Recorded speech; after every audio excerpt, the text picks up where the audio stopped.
Alright, now I want to say hello to all of my friends and to Sir Kamar as a lecturer in this course that is Translation of Indonesian to English. Now we are from Group 4, we will present our discussion about the topic equivalent at word level. So for the first presenter, I will give time to my friends Enjel, Vania, Sitinjak. Is equivalent at word level. In translating, the first consideration was the equivalence at word level because translators start analyzing and exploring the meaning of the word as single units in the source language. Bollinger answers as quotes by Becker define word as the smallest unit of language that can be used by itself. One word may contain several elements of meaning in it. For example, a word such as "rita", there are two distinct elements of meaning in it, "ray" and "tell". There is no one-to-one correspondence between orthographic words and elements of meaning within a cross-language. For instance, bawang putih in Indonesia is written in one word onion in English, and semangka in Indonesian is written in two words watermelon in English. Problem of non-equivalent at word level. The first, culture-specific concept. In culture-specific concept, the problems emerged as a result of scored language that express a concept of word which is totally unknown in target language culture. The concept may be abstract or correct. For example, an English concept is the word privacy, which is understood by people from other cultures. The second, the scored language concept is not lexicalized in the target language. In this type of non-equivalence, the scored language expresses a word which is easily understood by people from other cultures but is it not lexicalized. For example, the word shower has not equivalent in many languages, although its meaning is easy to understand. The third, the scored language word is semantically complex. In this type of non-equivalence, the scored language word is semantically complex, as quotes by Bollinger and Sir Baker state the word do not have to be morphologically complex to be semantically complex. Therefore, the source and the target language make different distinctions in meaning. In this type of non-equivalence, the target language may make more or fewer different distinctions in meaning than the source language. For example, the word going out in the rain makes two meaning in Indonesian kehujanan dan hujan-hujanan, which are different in terms of going out in the rain without knowledge kehujanan and going out in the rain with the knowledge hujan-hujanan, while English does not make this distinction. Number 5. The target language lacks a subordinate. In this type of non-equivalent, the target language may have specific words or hyponymy, but not the general word. For example, Russian has no equivalent for facility, but it has several words which can be taught as type of facility. Number 6. The target language lacks a specific term or hyponymy. Usually, languages tend to have general words or subordinate but lack the specific ones or hyponymy. English has a variety of hyponymies which have equivalent in other languages.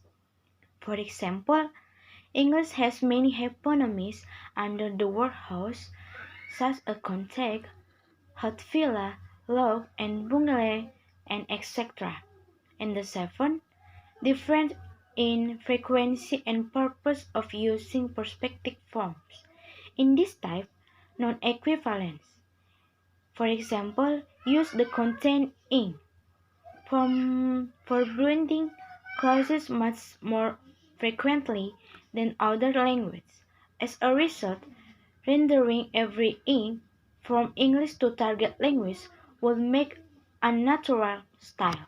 Different in physical or interpersonal perspective. In this type of non-equivalence, physical or interpersonal perspective that has to do with word, things, or people are in relation to another or to do a place may be more important in one language or another. For example, Japanese has 6 equivalents for the word gift depending who gives to whom: yaru, ageru, morau, kureru, itadaku, and kadasaru. Different in expensive meaning. Baker said the different in expressive meaning are usually more difficult to handle when the target language equivalent is more emotional load than the source language item. For example, the English word better, as in chill, while bettering, was rendered by the more natural Japanese word tatadaku, means to beat, plus an equivalent modifier such as savagely or rudely, and different is form. In this type of non-equivalence, there is often non-equivalent in the target language for a particular form in the source text. English has made complex consists of such noun and suffix or prefix such as employees and employer, trainee and train, steward and stewards. Alright, now I will continue to give the explanation about our discussions. It is talking about strategies of non-equivalent problem in translation. So there are 9 strategies of non-equivalent problem in translation. The first one, it is translation by a more general word or subordinate. This strategy means that the translator may go up on level in a given semantic files to find a more general word that covers the core proportional meaning of the missing hyponym in the receptor language. The second, it is translating by a more neutral expressive word. In this strategy, the translator may use the more expressive word if the source language has differences in expressive meaning, which is more difficult to handle because the target language equivalent is more emotionally or less emotionally than the source language item. So for the third, it is language by culture substitution. The strategies involves replacing a culture-specific items or expression with the target language item which doesn't have the same proportion meaning but is likely to have a similar impact on the target reader. The advantage is the reader can identify a concept which is familiar to the readers. Okay, for the number 4, it is translation using loan word or loan word plus explanation. This strategy is particularly common in dealing with non-equivalent on culture-specific concepts. One item may be not excited in the particular language because it is depend on the environment culture. One explain the loan word continually can be used on its own. The reader can understand without further lengthy explanation because it is explained formally. Okay, for number 5, it is translation by paraphrase using a related word. The strategies tends to be used when the concept expressed by the source item is lexicalized in the target language but in different form, and when the frequencies which a certain form is used, the source text is significantly higher than word be neutral in the target language. So, for number 6, it is translation by paraphrase using unrelated words. In this strategy, the translator still can use the paraphrase strategy, although the source text word is not lexicalized at all in the target language and it is semantically complex. The step is by modifying a subordinate or simply unpacking the meaning of the search item. The disadvantage of using this strategy is that it is a work to use because it is involves filling a one item slot with an explanation consists of several items. Okay, now for number 7, it is translation by omission. In this strategy, the translator sometimes can simply omit translating the word from the source text because it is not vital enough to the development of the text. It doesn't harm compared to distract the readers with a lengthy, insignificant explanation. And for number 8, it is translating by illustration.